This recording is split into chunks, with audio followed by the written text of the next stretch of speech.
I think cards on the table, we are in an industry where it is difficult to be sustainable as a whole. I think the only way we move forwards is everyone realising that their opinion matters. Through design, we could employ kind of like the principles of passive architecture, so that using insulated roofs, you put things like an overhang on it, you don't get as much solar gain, you don't need as much aircon. And it's a collective effort, right? We all have to be in it, we all have to sort of live it, breathe it. And as an agency, we are embracing that spirit, right? Hello and welcome to our roundtable discussing sustainability in the experiential industry. Gathering around the table today, we have a cast of experts looking forward to chatting through with you guys what's going on in our world. And I think from the top, working within sustainability in the event industry isn't easy. It takes effort and a bit of innovation and a willingness to really challenge the status quo. We need to rethink about how we create our experiences and our moments, ones that, without leaving a legacy of waste. And it means asking hard questions of ourselves and, of course, our clients.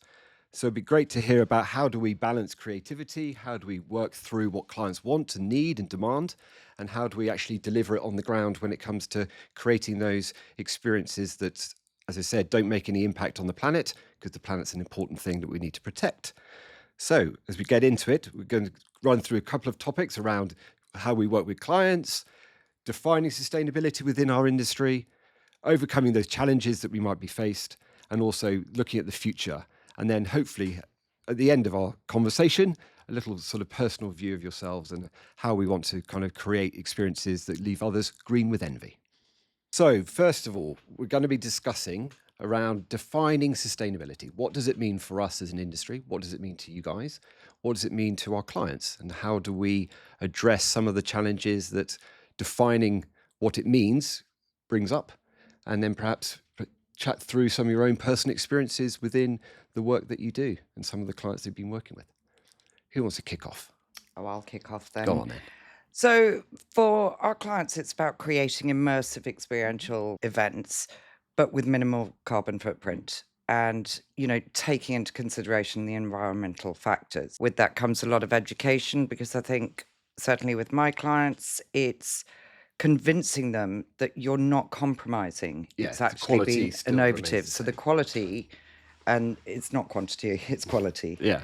What do you feel, Lisa? Yeah, I mean, I think I'm picking up on your point about how it affects our process and the day-to-day side of things. Obviously, I'm looking at things from the creative perspective, and I think it's very easy to sort of jump to the materiality of things and just think it's just about using green materials, whereas it's designing with sustainability in mind is a mindset, and it's about continually questioning as we're going through the creative process. Like, is this something that is going to be durable? Are we designing it with reuse in mind? And all the elements that combine together to make something sustainable. I mean, that goes wider than just how we do the creative process, but it's not just a one solution fits all. I mean, it's the circular economy, isn't it? And if they're actually going to reuse, you have a one-off cost, but it's not build and burn anymore. If you're storing that on site where you're going to go to another show next year, you're absolutely offsetting carbon footprint. And I think the R's of the circular economy is something that goes throughout the process. So like the reduce, reuse, recycle, and in that order. So I think tangible examples of like reduce is what we want to do first. Like recycle is actually bottom of it. And I think people think sustainability, green, like recycle, when actually it's eliminating kind of the waste and the energy from the offset is what we want to try and do. So do we need a solid wall, or can we just have a lightweight frame with fabric in it, and which is then lighter to transport and actually helps with budgets as well. So is sustainability a dirty word for creativity? I don't think it is, because I think it gives you a challenge and it gives you parameters. And I think we've got some examples of where we've worked on projects where I think it's actually made them better than kind of what we've potentially done in the past. Because in what way? How does it translate into better, enhanced? Yeah, well, I think it's things like we've used materials that we wouldn't necessarily have used, and you've ended up with like a richer environment for it, with kind of more natural textures that blend together, that if you'd just kind of gone for more of a formulaic approach of things that were used in the industry, like laminates and paints and things like that. That was very much the case with the De Beers stand, which they now do in 3 countries and on 2 different continents, where they're using the walls made out of OSB. So ostensibly, when people think of OSB, they think of a raw material that looks cheap and would be used, in a barn dance. That's not a good thing. De Beers are at the highest echelon of society in terms of brands, and when painted with absolutely amazing carbon-free finishes, it looked absolutely properly 5-star. Quality, Proper fantastic. clarity for the diamond Clarity business. for the diamond industry, fantastic. But it does look absolutely amazing, and I think it shocked the client. I don't think they believed that the visuals we'd put forward would actually end up like that. And As I think reality. Absolutely. And it took they had a lot of trust in 2Heads over that, but it was great to see that it worked. How long did that trust take to sort of build up, though? Because they kind of suddenly I think more than green. 18 months. More than 18 Wow, months. And okay, at first they only wanted baby steps. But you can't do baby steps with something like this. You have to go all in many ways. If you're going to go for OSB to build a stand, you can't just put a little bit on it, a reception counter. It would look awful. Yeah, lip service to sustainability. Absolutely, but work. they actually were a client that do walk the walk and talk the talk. Well, from an industry, from the diamond mining industry, it makes sense that they have to sort of double down on it. Yes, right? absolutely. So and I think it is a genuine intent on doing better in the environment, because sustainability, you asked the question to Lisa about, do you think it's a bad word in creativity? I think what's great, and we've all seen it, us 3, is it's not becoming a nice to have anymore. It's a must have. Right, yeah. So, and events is no exception to that. We've been slower to come in. I mean, 2Heads are a leader, I'd say, in terms of actually actioning it. But it's no longer a new thing to say we're designing with reuse, the circular economy in town. You have to do it now. Yeah, and I think it makes us come up with creative solutions. I think one of the recycle element, typically I think laminate is used a lot in our industry and other industries. And I think there's a bit of perception, well, it's wood, it can be recycled. But as soon as you stick laminate on a piece of wood, it's going to landfill. Right, yeah. And so the education job about yeah, that it is. really And also, I mean, it's the same with designers. It's kind of like you're told that, and you think, oh, actually, I'm not going to specify that anymore. Yeah. And we've used in projects for Bombardier where we've got natural oiled plywood, and by not kind of sticking a finish on the front, it looked beautiful. We needed to find ways of detailing it so it looked beautiful and not raw and unfinished.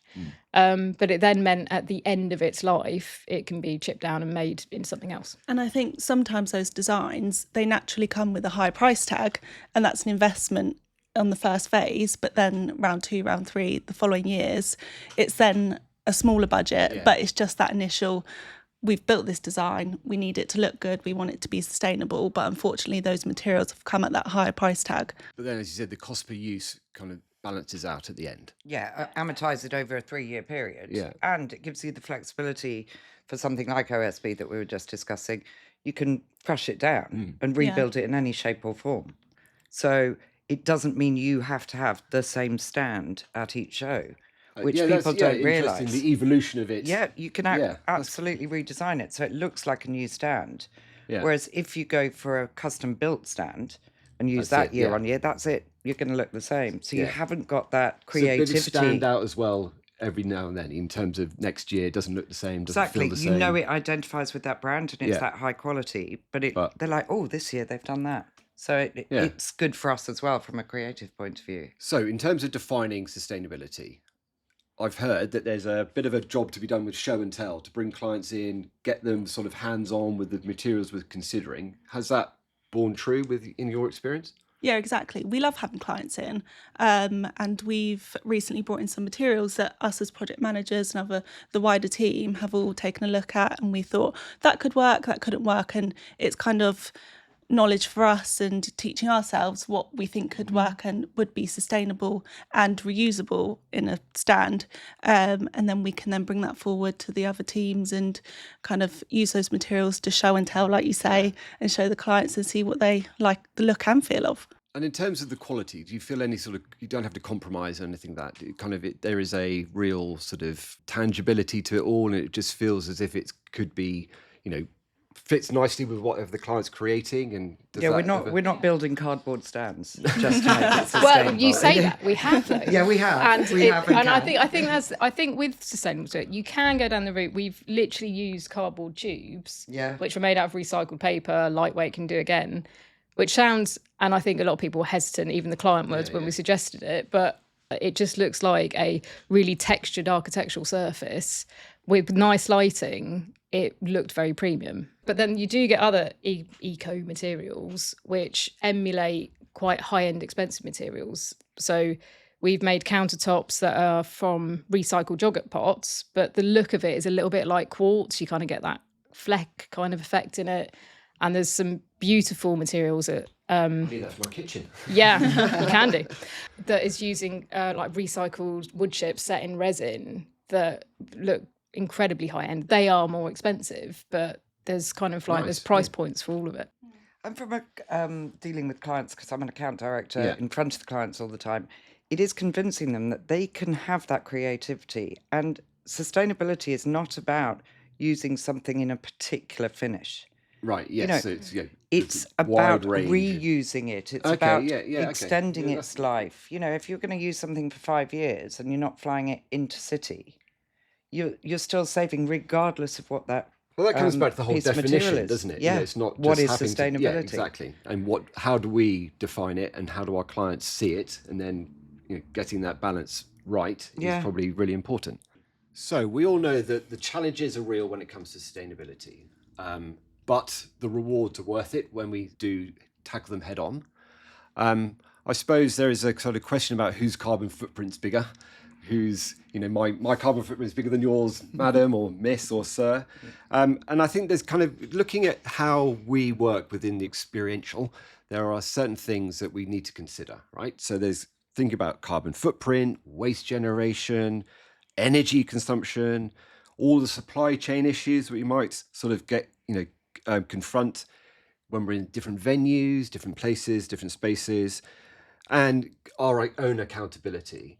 So in terms of the challenges that you face, what's the biggest one that you might want to talk about, or feel that you've really done something good in terms of overcoming it? Or are we still having to sort of rack our brains as to how do we get in front of the challenge quicker? I think for me, when we have these repeat events and they're held in these huge venues, whether or not it's in the US or Europe, we're in control of our suppliers, our team, our clients' team. We can advise on that. But when we're then put into these huge venues, who knows what kind of renewable energy, what electricity they're using. So whilst we're in control of our stand and our client stands, and we can advise on transport and modes of transport, whether or not that's business class or economy, etc., we can manage to a certain extent, but that's where it gets tricky with really nailing down on those final figures. Oh, I totally agree with that. We had an event with one of our clients. I'm not going to say who they were, but we went to a venue gave us all, I still want a job. They're still a client. Okay. Don't say it then. Yeah. So we went to a venue where we got, as representatives of the client, a massive manual on how everything had to be looked at sustainably, from we weren't allowed X, Y, Z, to the point where it was questionable, some of these decisions. But we adhered to them. No, because that wouldn't have been sustainable. I recycled it and used it for notepaper, Bertie. But joking apart, the night before the show, they then laid down that landfill carpet down the corridors, then put plastic over it to cover it and ripped the plastic off, put it in landfill the next day. After the show, I went out to the back and saw all the tips there and this is supposed to be the first recyclable, everything recyclable show.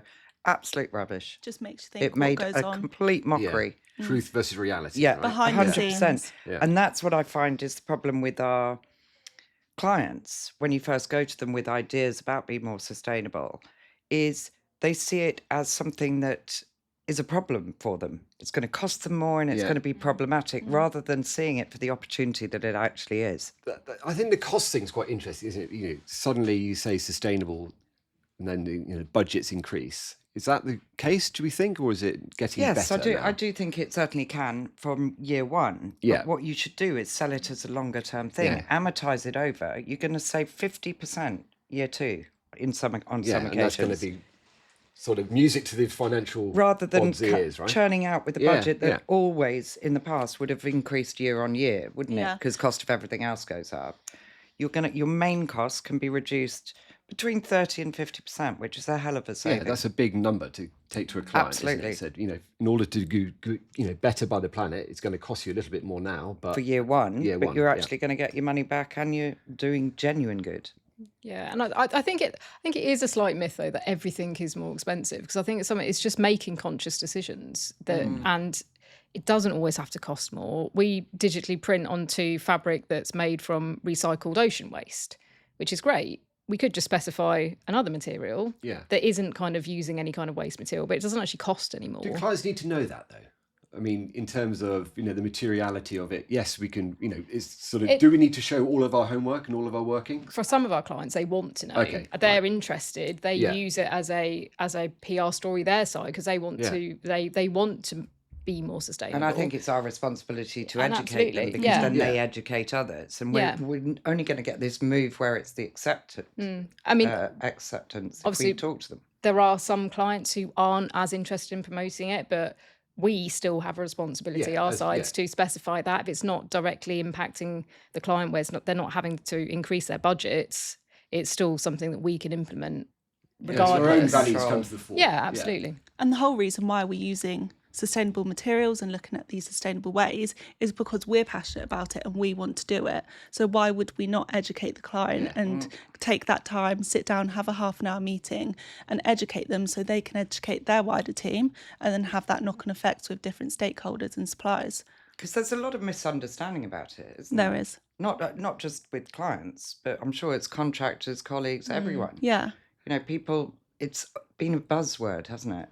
And now it's more the norm, but still not as far as it should be. But I think the more it becomes the norm, I think that's ideally we want to get to a point where people aren't talking about it, because it is the norm.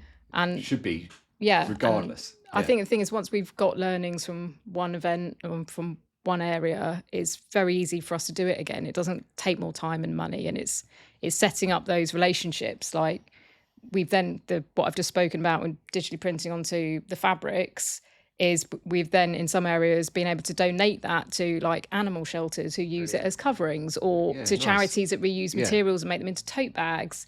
And once those relationships are set up and you're in that area again, it's very easy to, and it's actually then you're not paying for the waste to be taken away, and that which is actually reducing great budgets. story, isn't it? The client can then start to communicate that, use it in PR efforts to really talk about their own credentials, but in a meaningful way that actually does us well and does them even better. We had a similar example on site in Hong Kong, where the client wanted to have green walls, but not just green in colour, but actual living plants. But they bought them and then donated them to a local charity. That's lovely. And then the next year they went to a local school, so the kids were looking after it. So yes, they haven't gained financially, but they've gained in the community. And again, it's all good. Which I think is also the point of sustainability. It isn't just about waste and energy. No. It's the social side of it, and supporting local areas when you're going to those areas, finding local suppliers and how you can enrich that as well as not just... Absolutely. For the team on site, Carbon. that's waste. But actually for others, it's treasure. Treasure, absolutely. I'll be no good at that because I kill every pot plant I'm ever given. So you should give them away first, and then it's more sustainable. Exactly. Yeah, I could be done for pot plant crawls. Get a yucca. They last. So we're here today talking about sustainability today, but what does it look like tomorrow? What is the future as we see it? Crystal ball sort of aside, how are we making sure that we are future-proofing our efforts and our clients' efforts when it comes to experiential marketing campaigns, events and programs that we're delivering? And what are the sort of the innovations that we're seeing, or things from other industries, other areas or specialisms that we could look and we are harnessing and leveraging? How does that sit with you guys in terms of what does tomorrow look like? If we just look at what our industry is doing, it becomes a bit of an echo chamber. Yeah, but navel gazing. Right? Yeah, and it's kind of, it's more like, well, what else could we be doing, and expanding our horizons a bit outside of just what our neighbours are doing. So I think a more tangible example of that is we did kind of a bit more of a R&D proposal of what a structure could be to create a chalet that's built at many events, which is typically kind of an aluminium metal frame structure. Yeah. Like, how could we improve it? So we looked at using, well, actually, if we made the structure out of timber, it actually makes it carbon negative in terms of that you're actually taking tons of carbon out the air. Right. Yeah. But also through design, we could employ kind of like the principles of passive architecture, so that we using insulated roofs, you put things like an overhang on it, you don't get as much solar gain, you don't need as much aircon, especially when you're building in hot climates. It makes a big difference. And not only does it make the environment inside more comfortable, it's cheaper because you're not using loads of energy trying to cool the space down.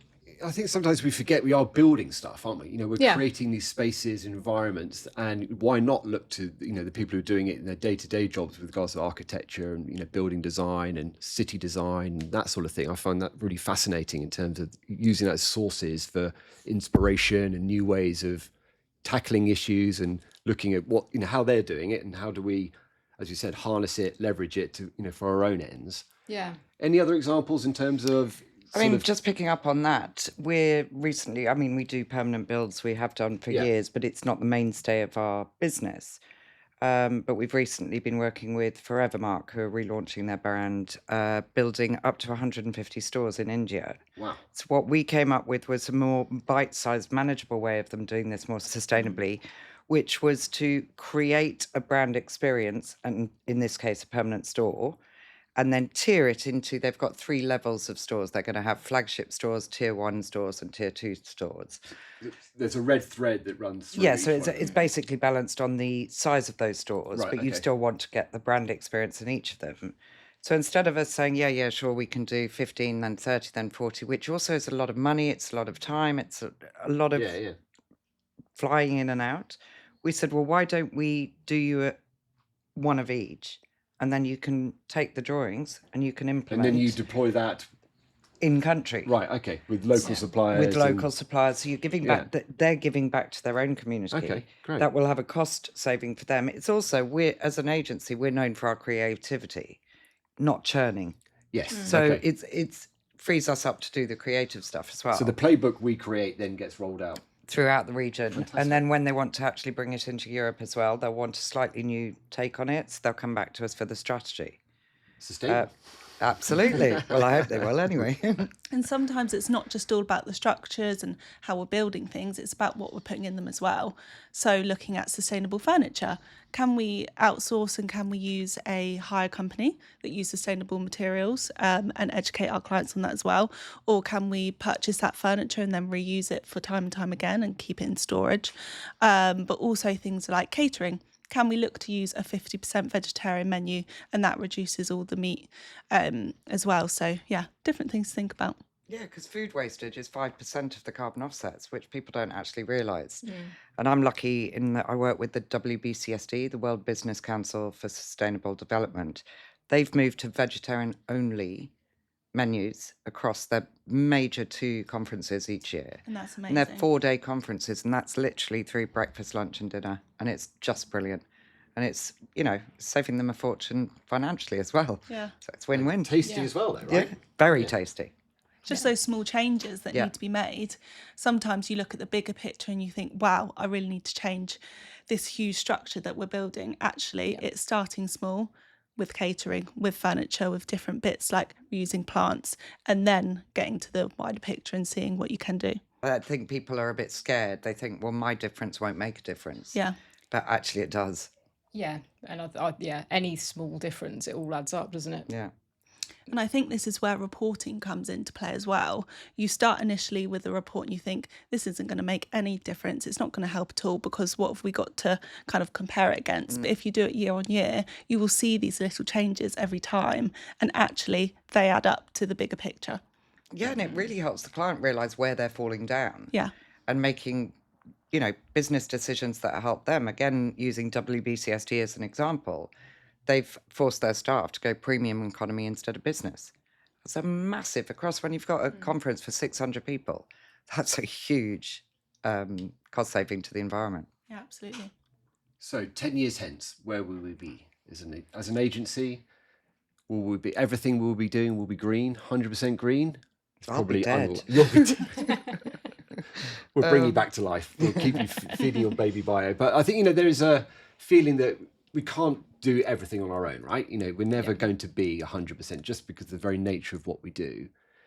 But what was your sort of standard? Where would you like us to be as an agency in, say, 5-10 years in terms of the way that we're approaching sustainability, the journey we're taking our clients on? I believe it will be a given. It won't be an option. Okay. It's everyone will do this. Yeah. I think it goes back to the point we were saying before about hopefully we won't be talking about it because it's just how things operate. It's how we've got everything set up, and clients won't necessarily request it. It'll just be expected. Is the ideal place to get to. I think we're a way off that at the moment in the industry, which I think everyone would probably agree in. Well, to be honest, in the industry and in the world. Well, this is it. So, it's the bigger picture, yeah, isn't it? If it doesn't change, there won't be a planet as we see it now in 10 years' time at the same level. Yeah. So it has to change. I think cards on the table, we are in an industry where it is difficult to be sustainable as a whole, not just what we do, but the bigger picture. So I think it would be silly for us to say we're going to be net zero by 2030, but it's really just making sure our small practices that we put into place, like you say, do become the norm within the next 10 years. What is the one thing that you're sort of excited about that you've seen out there in the ether that you want to really sort of push and get people excited about it and inspired, I suppose? At the moment, it's more in the world of architecture and people exploring new materials. So like biodesign and biophilic design is where it's all kind of in its infancy still, people kind of creating materials, but using like mycelium fungi to create building blocks. Mycelium, yeah. Again? Well, fungi, it's a mushroom material, yeah. Right, okay. And literally using kind of natural materials that grow to create the buildings and the structures. And there's companies now who are creating, even like concrete is used throughout the urban environment, but it's being designed so that it supports organisms, so that in a very short space of time it becomes covered in moss, and moss cleans the air. So it's we're going to be growing our experiences. Yeah, growing our Fantastic, very experiences. cool. But even in a now kind of scale, without using kind of the materials that are very much kind of in development. Like when we touch on with plants, like biophilic design, like plants have a ability within an environment that they look nice, but actually psychologically it actually calms you down. Yeah. And when there's enough plants in a space, it lowers the temperature quite considerably. Oh, wow. So even, again, going back to energy use, it kind of like, it reduces the need for aircon. So no more event rage and a nicer, cooler environment. Yeah, and it is also clearing toxins out the air. Like when things are being done in environments where they're newly built, there's a lot of toxins in the air if things aren't specified, with VOCs and like paints and all of that stuff is all adding to the air quality, and putting plants in is cleaning it out. So yeah, I think kind of biodesign. Biodesign, right, that's a leaf out of your book I'm going to take. It is a leaf out of my book. Excuse the pun. Well, from my point of view, one of the best things about the experiential industry is we get out there in the wild doing stuff, right? We're at amazing events with amazing people.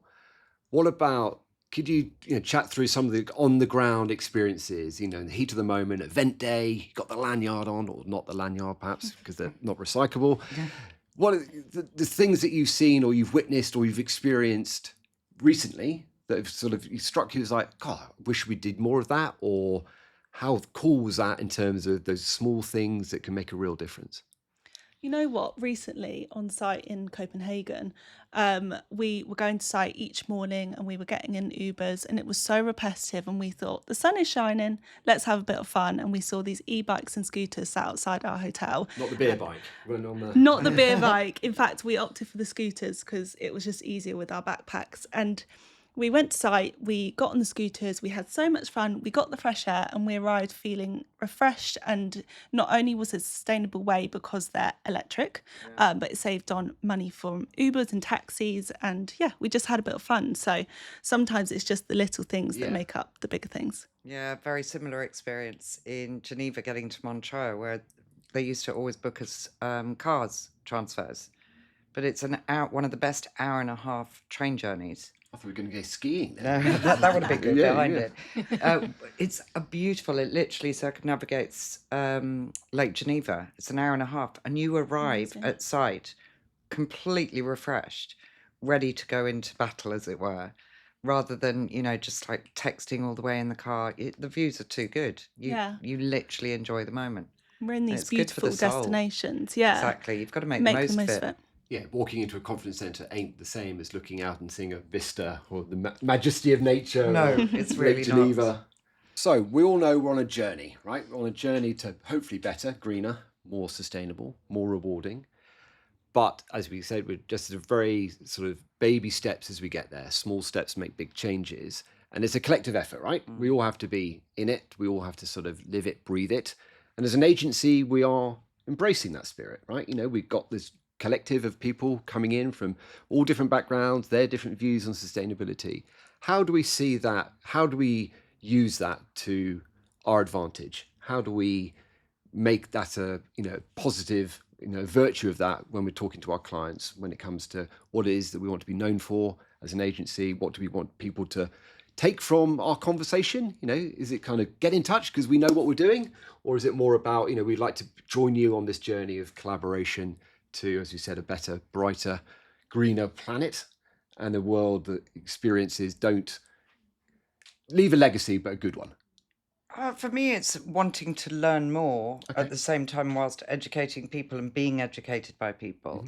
It's not about going in and running an event and reducing the carbon footprint for that one event. It's about the bigger picture. Yeah. It's about not seeing experiential marketing at just focusing on consumers. Yeah. But it's also taking the bigger picture about the local communities, because we're traveling all over the world. We can do a lot of good in those places just by thinking more cleverly about where things can be done better. Yeah, okay. Whether that is down to cycling, as you referred to earlier, Libby. It's fun. There are multiple ways of actually adding value to mentality, to the community, to clients, to budgets. It's not one thing. Sustainability is not one thing, is it? No, and I think to your point as well, it's trust the process, trust us as an agency, but also let's collaborate together and come up with these processes and ways as an agency to clients and vice versa. Yeah, we don't have all the answers, and it would be silly of us to say that we do, but there are answers out there for some of the bigger sort of unwieldy challenges and problems that we're facing, which I think is exciting because, when we do come together and we do work brilliantly with our clients and, future clients as well, about how do they seem to sort of make good on their own promises, their own sustainability pledges and manifestos and visions. With regards to a personal vision, perhaps, is there anything that you really, really want to see change in the next I think cycle? I referred earlier, I want it to become the norm. And I think it quickly is, actually. But I think people are worried about talking about sustainability. And I'm not talking about in the events world, I'm talking about in the world in general, for fear of being wrong or judged. Right. I think the only way we move forwards is everyone realising that their opinion matters. Their opinion counts. Yeah. No matter what you're doing in your life, you can still make a difference. And I'm seeing too many people, including my children in this, say, well, me putting that in the right bin won't make a difference. Actually, you putting that in the wrong bin will make a difference. Or you go in the bin. Yeah, absolutely. Yeah, and I think that, just like you're saying, globally, I read an article the other day about if just every person in the world switched one meal to being one vegetarian meal a day, and everyone did it, it would make a huge difference. But yeah, as an individual, everyone's like, well, it's one meal, what's it going to do? But I think that's the thing. It's just everyone starting and everyone doing something is always better than nothing. Yeah. So at 2Heads, we have our sustainable or sustainability team. My vision would be to get more people involved, and whilst, like you say, as an agency, we're still learning, we're still growing, get everyone involved, and let's just make sure that it's not just the big things, it's the small things as well. Brilliant. So thank you guys, that was fantastic. I've learned a lot. We can grow an event, I think, through your mushrooms. Is that right? You like going on scooters. Absolutely. And you're quite angry about some things when it comes to sustainability, which I Passionate, love. I think, I is am the passionate. Passionate. I hope you've enjoyed the conversation that we've had. Please do like and subscribe and get in touch to find out more about how we can work together.